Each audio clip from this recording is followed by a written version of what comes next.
그러면 우리가 가르치는 사람을 이 나타내는 용어들이 다양하게 있습니다. 선생님이라고 부르기도 하고 교사라고 하기도 하고 또 스승님이라는 말도 있습니다.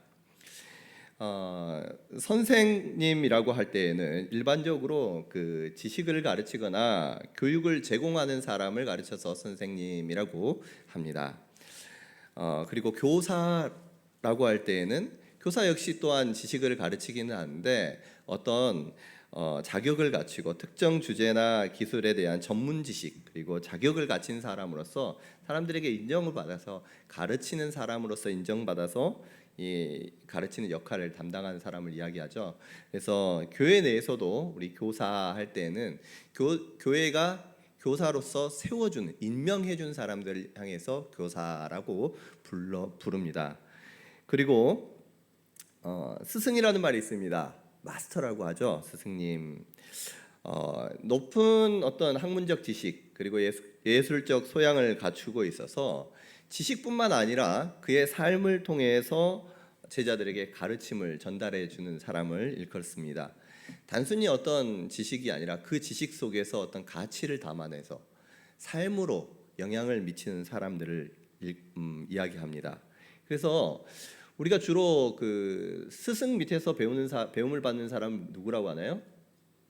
네, 제자라고 부르죠. 그러면 선생님 밑에서 가르침을 받는 사람을 학생들이라고 이야기를 합니다. 자, 그래서 보면 스승을 나타내는 이처럼 자신의 삶을 통해서 높은 그 소양을 학문적 지식뿐만 아니라 어떤 인격적 소양을 전달하는 삶을 통해서 보여주는 사람들, 그 대표적인 직업이 있습니다. 어떤 사람이냐? 이 스승사자가 들어가는 대표적인 직업으로 의사, 약사, 또 한의사, 간호사, 목사, 교사와 같은 사람들이 이러한 직업군이 바로 스승사자를 사용하는 직업군이에요. 교육과 종교 또 의료의 전문 지식을 전할 뿐만 아니라 어떤 사명감을 가지고 섬김을 통해서 많은 사람들에게 선한 영향력을 미치는 사람들입니다. 또 사자가 들어가는 직업들이 있죠. 박사, 석사, 변호사, 회계사, 변리사, 공인중개사, 간호조무사, 기사, 영양사, 조리사. 여러분 이때도 사자가 들어가는데 이때 들어가는 사자는 어떤 사자냐? 선비사자입니다. 그래서 선비사자를 써가지고 그 해당하는 분야의 이론과 지식에 충분한 지식을 가지고 어떤 자격 요건을 통과한 그 전문 지식인, 전문 직업인을 가리키는 말이 바로 이 사자, 이때 선비 사자를 써서 우리가 이야기를 합니다. 그러면 또 우리가 아는 판사, 검사 이런 사람도 있죠. 도지사. 네, 이때에 들어가는 사자는요 일사자래요. 일사. 그래서 이런 분은 주로 일의 직책과 이런 직위들을 나타내요. 자, 그러면 선생님, 교사, 스승님 이런 사람들 모두가 다 어떤 사람이에요? 가르치는 사람입니다. 교육을 통해서 사람들을 변화시키고 이들을 가르쳐주는 사람이기 때문에 이 사회에 있어서 이분들은 정말 중요한 사람들이에요. 특별히 그래서 어떤 말이 있냐면 선생이 바로 서면 교육이 바로 서고 교육이 바로 서야 나라도 바로 서고 굳건해진다라는 말이 있습니다. 한 번쯤 들어보셨을 거예요. 그러면 이 말을 그대로 교회에 대입을 해보면요 어떻습니까? 좋은 선생님이 많아야 교회가 바로 서고 국가의 미래가 밝게 되고 하나님의 나라가 굳건해진다. 그러면 맞습니까? 맞습니까? 그래요. 좋은 선생님들이 많을수록요 교회 안에 본이 되는 좋은 스승과 같은 사람들이 많으면 많을수록 그 교회는요 덕이 되고 든든하게 세워집니다. 그리고 그 사람들을 보면서 뒤에 세대들이 따라오게 되는 거예요. 그런데 여러분 이 사회에서 스승이 사라지고 있습니다. 스승이 사라지고 있어요. 최근 이제 스승의 날을 맞아가지고 교사에 대한 직업도를 조사를 했습니다. 교사에 대한 만족도가 지금 현재 그 역대 최저를 찍었습니다. 뿐만 아니라 한때는 이제 가장 인기 있는 직업이 교사이기도 했습니다. 그런데 이제 다시 태어나도 교편을 잡지 않겠다, 아니 교편을 잡겠다라고 응답한 교사가 20%가 되지 않았다는 거예요. 교사만 그렇습니까? 여러분, 사명감을 가지고 이 살아가야 할 의사, 환자를 돌봐야 할 그 의사들이 지금 자기의 특권들을 빼앗기지 않기 위해서 파업을 하고 있습니다. 여러분, 목사로서 살아가는 분들, 목사가 이 되기 원하는 사람들이 점점 줄어들고 있습니다.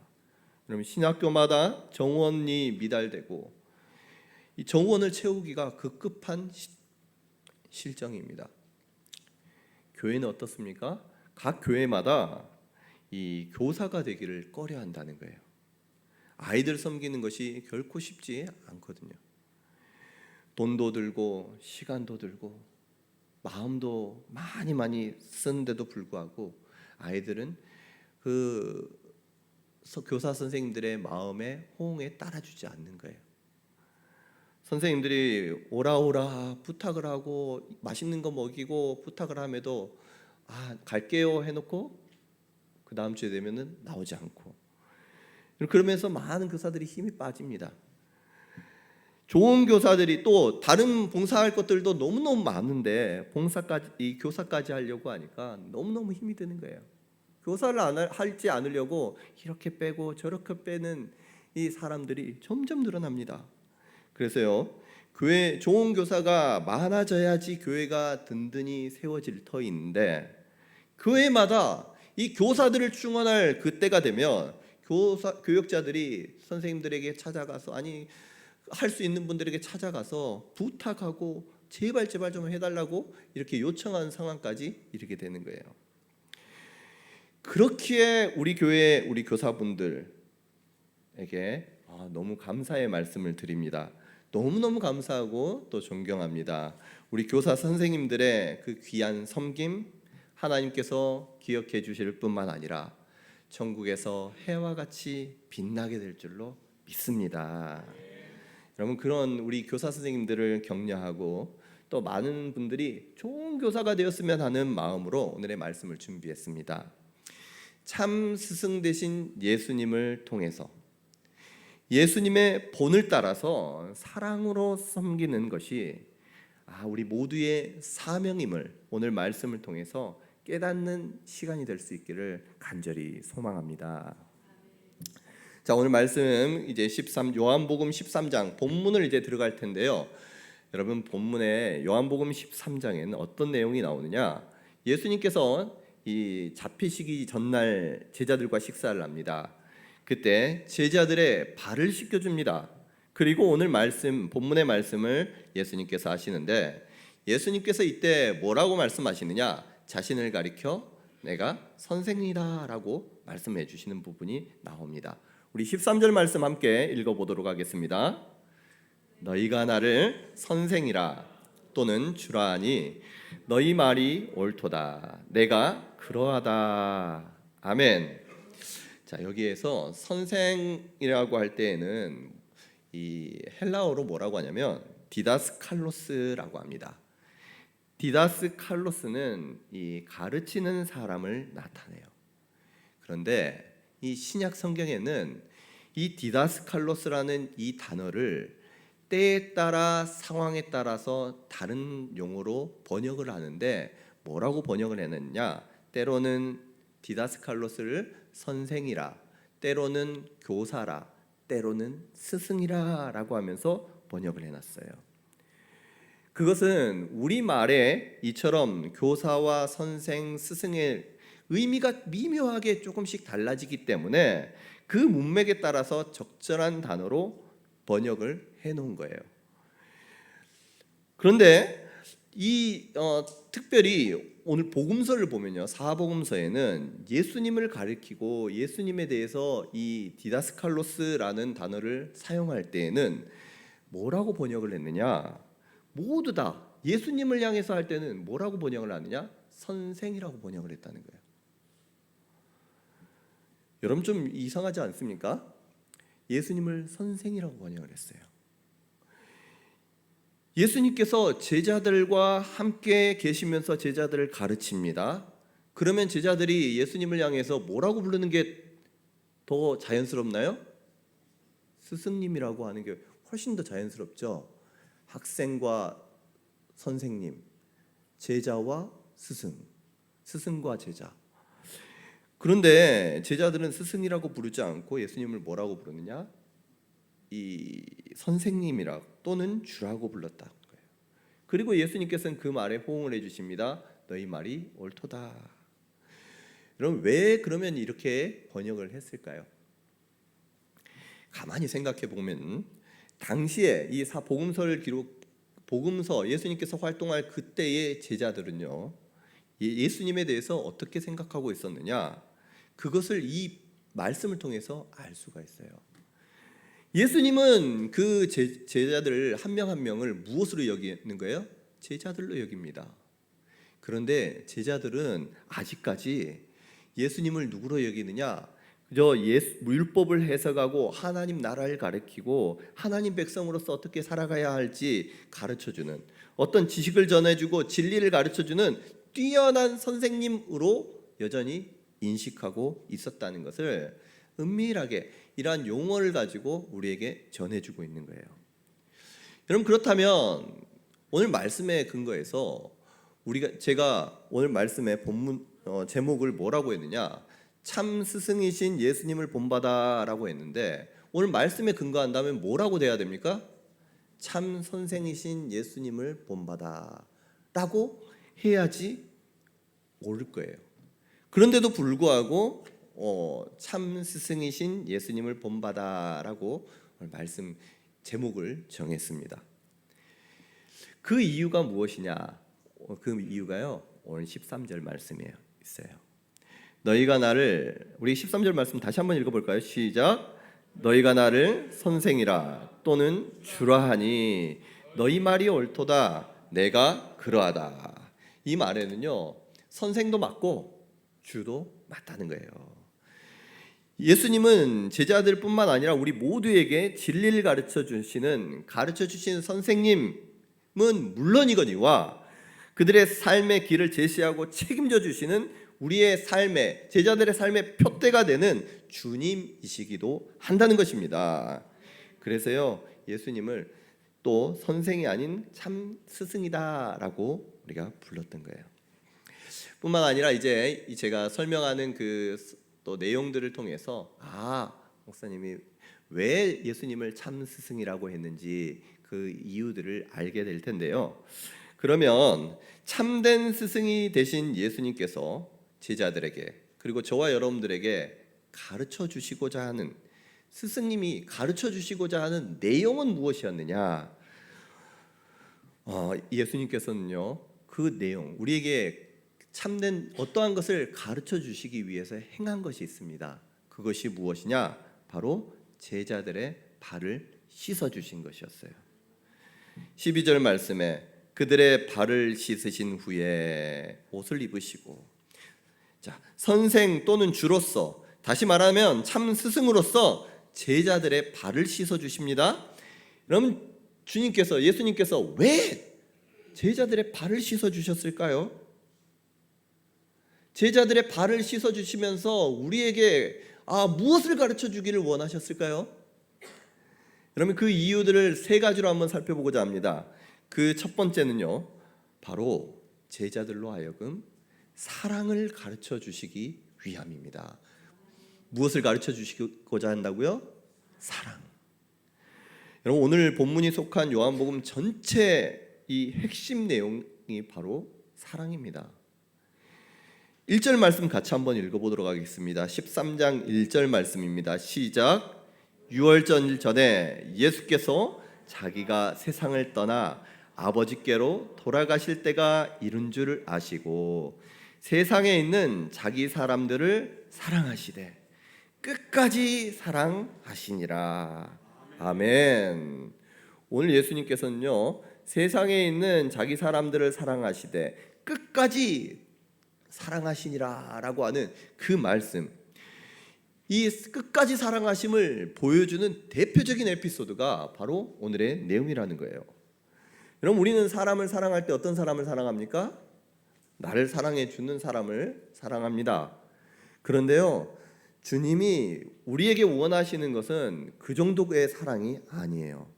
주님께서는 우리들이 모든 사람을 사랑하기를 원하십니다.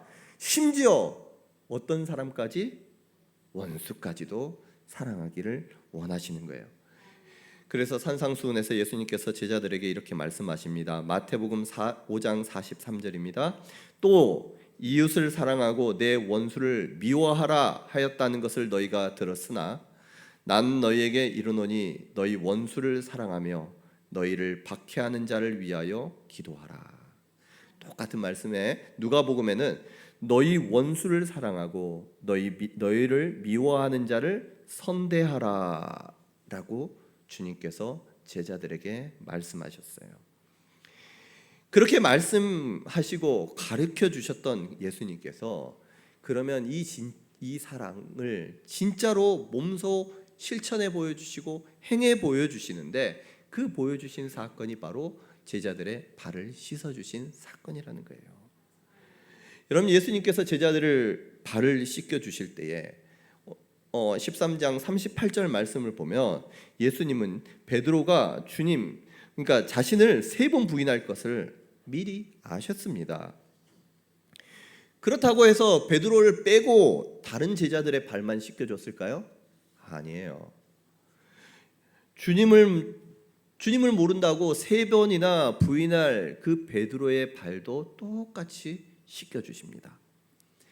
그리고 21절과 28절 보면 주님께서는 가룟 유다가 은 30에 주님을 팔 것도 미리 아셨습니다. 그럼에도 불구하고 우리 예수님께서는 가룟 유다의 발도 씻겨 주셨습니다. 자신을 부인하고 배신할 사람이라는 것을 알매도 불구하고 주님께서는 그들의 발을 씻겨 주시면서 진정한 사랑이 무엇인지를 몸으로 보여주셨던 거예요.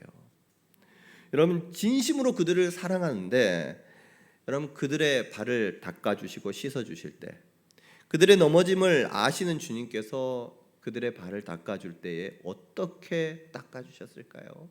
어떤 마음으로 닦아주셨을까요? 이 배신자, 나를 팔 사람, 그래도 사랑하자라고 하면서 그 감정을 억누르면서 이 발을 닦아주셨을까요? 아닐 거예요. 그들의 연약함을 아시고 그들의 민망히 여기시고 안타까워하면서도 그들 오히려 더 선대하며 그들의 발을 사랑으로 닦아주셨을 그 주님이 눈에 선하는 것은 저뿐만 아니라 여러분들도 동일할 줄로 믿습니다. 여러분, 예수님께서요, 그와 같이 사랑이 무엇인지 원수를 사랑하라 말로만 가르치는 것이 아니라 실제로 그들의 예수님께서 몸소 실천해 주시면서 사랑은 이것이야 라고 하면서 보여주셨다는 거예요. 그러면서 예수님께서 제자들에게 하신 말씀이 바로 오늘 34절 말씀에 있습니다. 새 계명을 너희에게 주노니 서로 뭐하라고요? 사랑하라. 내가 너희를 사랑한 것 같이 너희도 서로 사랑하라. 여러분, 이것이 바로 우리 주님께서 우리에게 명하신 새 계명인 줄로 아시고 실천할 수 있는 저와 여러분 될 수 있기를 원합니다. 예수님께서는 지금 제자들도 서로 사랑하기를 원하는 마음으로 이와 같이 행하시면서 새 계명으로 계명을 너에게 주니까 너희 서로 사랑해라고 명하셨던 것입니다. 여러분, 이 말씀을 마음속에 깊이 새긴 사람이 있습니다.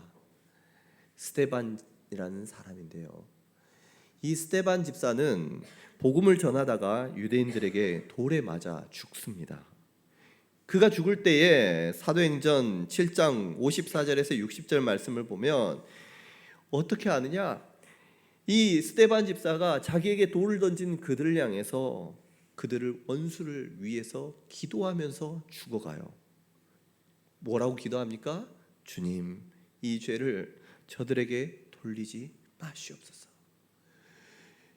주님의 그 사랑을 경험했던 사람들, 주님의 사랑을 경험했기에 그 사랑을 실천할 수 있었던 것입니다. 저와 여러분도 예수님의 사랑을 경험하고 예수님의 사랑을 또한 실천할 수 있는, 예수님의 세 계명을 따르는 저와 여러분 될 수 있기를 주님의 이름으로 축복합니다. 예수님께서 제자들의 발을 씻어주신 두 번째 이유가 있습니다. 그것은 바로 제자들로 하여금 진정한 섬김이 무엇인지를 가르쳐 주시기 위함이었습니다.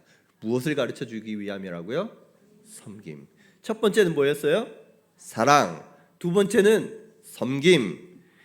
여러분, 이 섬김, 원래는 이 발을 씻어주는 것은요, 그 집에서 가장 지위가 낮은 천한 노예 종들이 행하는 일이 바로 발을 씻어주는 일이었습니다. 그런데 지금 예수님께서는 제자들의 발을 씻겨주고 계시는 거예요. 가장 낮은 사람이 해야 할 일을 지금 누가 하십니까? 선생님이신 예수님께서 발을 씻어주고 계시는 거예요. 그러면 이 의미를 조금 더 깊이 알기를 원하는데, 이것을 알기 위해서는, 그 의미를 조금 더 깊이 알기 위해서 우리가 무엇을 먼저 알아야 되느냐? 예수님께서 제자들의 발을 씻어주신 그때가 언제인지를 우리가 한번 살펴볼 필요가 있습니다. 여러분, 예수님께서 제자들의 발을 언제 씻겨주셨는지 아시나요? 13장 3절 앞부분에 그 답이 나오는데, 우리 언제인지 같이 한번 읽어보도록 하겠습니다. 5글자입니다. 시작. 저녁 먹는 중에. 저녁 먹는 중이에요. 식사를 하는 중에 예수님께서 나와서 발을 씻겨주셨다는 거예요. 자, 이 말은요, 저녁 식사를 하기까지 아무도 서로의 발을 씻겨주는 사람이 있었다는 거예요? 없었다는 거예요? 없었다는 것입니다. 그러면 예수님께서 제자들이 예수님께 묻습니다. 예수님, 천국에서 누가 큰 자입니까? 라고 큰 자가 되기 위해서 예수님께 묻기도 합니다. 그리고 예루살렘을 올라오면서 서로 큰 자가 되기 위해서 예수님의 그 하나님의 나라가 임할 때에 예수님의 보좌 좌우편에 앉기 위해서 서로 싸우기까지 했던 사람들이 누구였습니까? 제자들이었어요. 그런 제자들에게 예수님께서는 누가 하나님의 나라에서 큰 자인지를 말씀해 주셨습니다. 뭐라고 말씀해 주셨느냐? 그러므로 누구든지 이 어린아이와 같이 자기를 낮추는 사람이 천국에서 큰 자니라. 아멘? 뿐만 아니라 마태복음 23장 11절에서 12절 말씀에 너희 중에 큰 자는 너희를 섬기는 자가 되어야 하리라. 누구든지 자기를 높이는 자는 낮아지고 누구든지 자기를 낮추는 자는 높아지리라. 주님께서 이와 같이 말씀해 주셨어요. 가르쳐 주셨어요. 그럼에도 불구하고 지금 제자들은 아무도 자기를 낮추려고, 아무도 자기가 섬기려고 하지 않았다는 거예요. 제자들은 사람들이 하기 싫어하는 것, 노예들이나 하는 그것, 자기가 하기 싫다는 것입니다. 하지 않았다는 거예요. 그래서 예수님께서 결국 어떻게 하십니까? 저녁을 잡수시던 그 자리에서, 식사 중에 자리에서 일어나 겉옷을 벗고 수건을 가져다가 허리에 두르시고 대야에 물을 떠서 제자들의 발을 씻겨주셨던 것입니다. 여러분, 예수님께서는요, 제자들에게 선생과 자신이 선생이요 주라는 것을 알려주시면서 진정한 섬김이 무엇인지, 낮아진 것이 과연 어떤 것인지 말로만 가르쳐 주신 것이 아니라 이미 말로 가르쳐 주셨던, 그들에게 가르쳐 주셨던 것을 행동을 하면서, 제자들은 가르쳐 줘도 행동하지 않아요. 그때에 예수님께서 친히 그 모습을 가르쳐 주면서 그 제자들에게 섬김이 무엇인지를 가르쳐 주셨다는 거예요. 마지막으로 예수님께서 발을 씻겨 주셨던 세 번째 의미가 있습니다. 무엇을 가르쳐 주기 위함이냐? 용서를 가르쳐 주시기 위함이었습니다. 첫 번째는 사랑이었고, 두 번째는 무엇이었어요? 섬김이었고, 세 번째는 무엇이냐? 용서라는 거예요.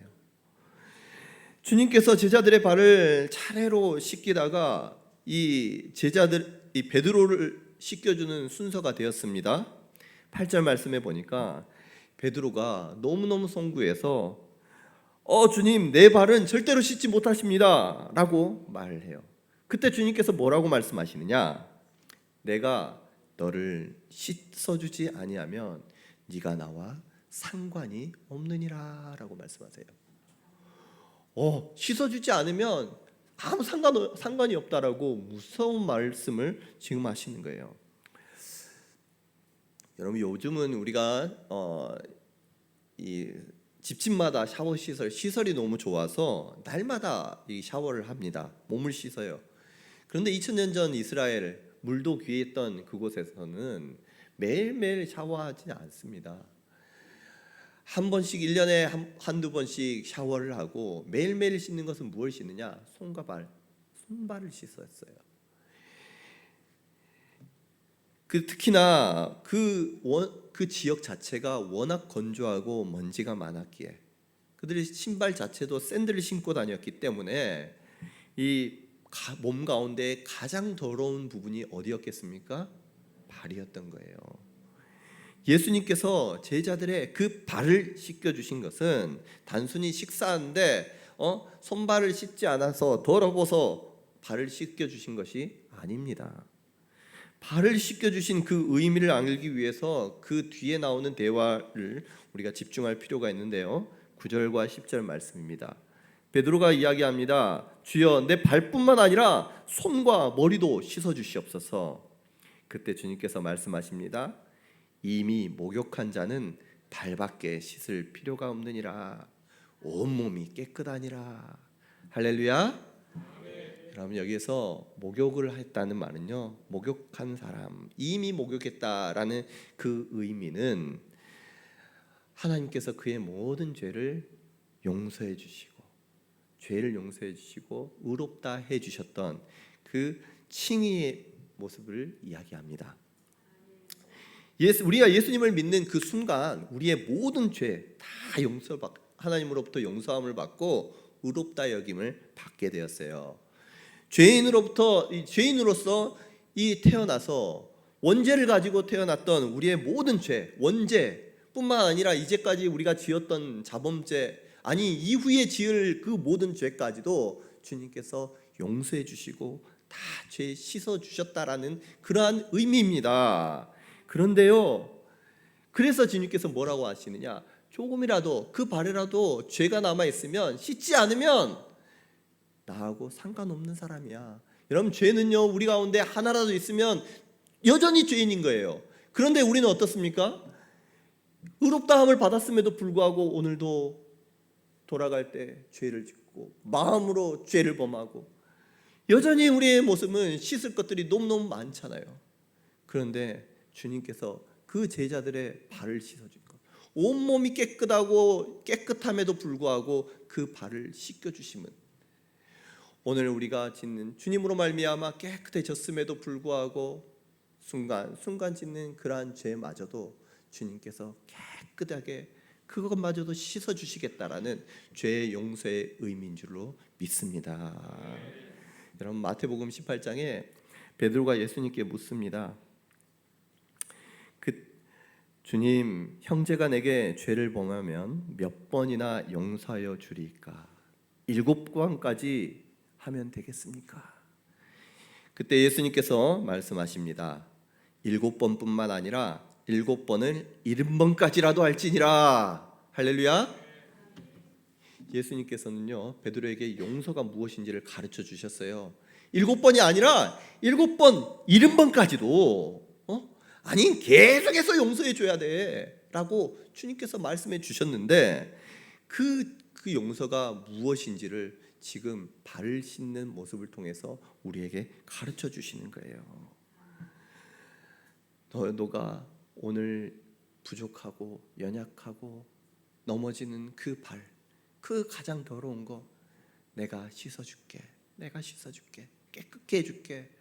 여러분, 우리가 주님 앞에 나아가면 주님께서 우리를 깨끗게 해주시는 줄로 믿습니다.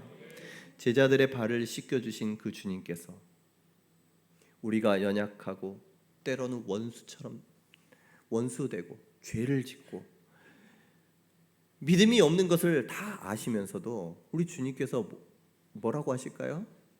여러분들의 발을 동일하게 씻겨주시면서 내가 너를 너무너무 사랑한단다. 너의 가장 추한 것, 더러운 것 내가 닦아줄게. 너의 그 작은 죄마저 내가 다 용서하고 씻어줄게. 이처럼 말씀하시면서 우리의 가장 추한 부분, 아니 어느 누구에게도 보이기 싫어하는 그 부분을 닦아주시고 깨끗하게 씻어주신 줄로 믿습니다. 그리고 이제 말씀하셔요. 14절과 15절 말씀입니다. 우리 같이 한 목소리로 읽어보도록 하겠습니다. 시작. 내가 주와 또는 선생이 되어 너희 발을 씻었으니 너희도 서로 발을 씻어주는 것이 옳으니라. 내가 너희에게 행한 것 같이 너희도 행하게 하려 하여 본을 보였노라. 아멘. 아멘. 주님께서 본을 보여주신 것처럼 우리도 이와 같이 행하라라고 말씀하셨습니다. 뿐만 아니라 너희 이렇게 행하라고 내가 몸소 본을 보여줬어라고 말씀하시는 거예요. 우리 참 스승 되신 예수님께서는 이후에 죄인인 우리를 구원하시기 위해서 십자가에 못 박혀 죽으십니다. 죽어주셔요. 자신의 생명을 아끼지 아니하시고 십자가에 내어주실 때 그 내어주심으로써 진정한 사랑이 무엇인지, 진정한 섬김이 무엇인지, 진정한 죄 용서가 무엇인지 십자가를 통해서 우리 모두에게 구구절절 가슴속 깊이 새겨질 수 있도록 주님께서 새겨 행해 주셨다는 것입니다. 여러분, 우리가 이제 서로의 발을 씻고 십자가의 삶을 살기를 원합니다. 사랑과 섬김과 용서의 삶을 살아라고 명하시는 그 주님의 말씀을 나의 사명으로 여기며 참 스승 되신 예수님의 가르침을 따라 살아가기를, 우리 모두가 살아가기를 소원합니다. 이 주님께 은혜 받은 자로서 저와 여러분들이 사명을 따라서 살아갈 때에 우리는 예수님의 제자가 되고 또 우리의 뒤를 바라보면서 나아가는 우리의 자녀들에게 또 다른 스승이 될 줄로 믿습니다. 말씀을 정리합니다. 우리의 참 스승 되신 예수님께서는 우리에게 사랑과 섬김과 용서의 본을 보여주셨습니다. 그리고 그 가르침을 따라서 살아가라고 말씀하십니다. 성경의 많은 사람들, 또 기독교 역사 가운데 수많은 믿음의 사람들, 스데반, 바울, 사도 요한, 수많은 믿음의 선배들이 그 예수님의 가르침을 따라서 사랑과 섬김과 용서의 삶을 살아갔습니다. 오늘 교사 주일을 맞이해서 우리 또한 진정한 스승 되신 예수님을 본받아 사랑과 섬김과 용서를 행하여 예수님의 제자가 되고 그것을 다음 세대 또 많은 사람들에게 본을 보임으로 가르쳐주는 또 다른 스승들이 다들 될 수 있기를 주님의 이름으로 축복합니다. 기도하겠습니다.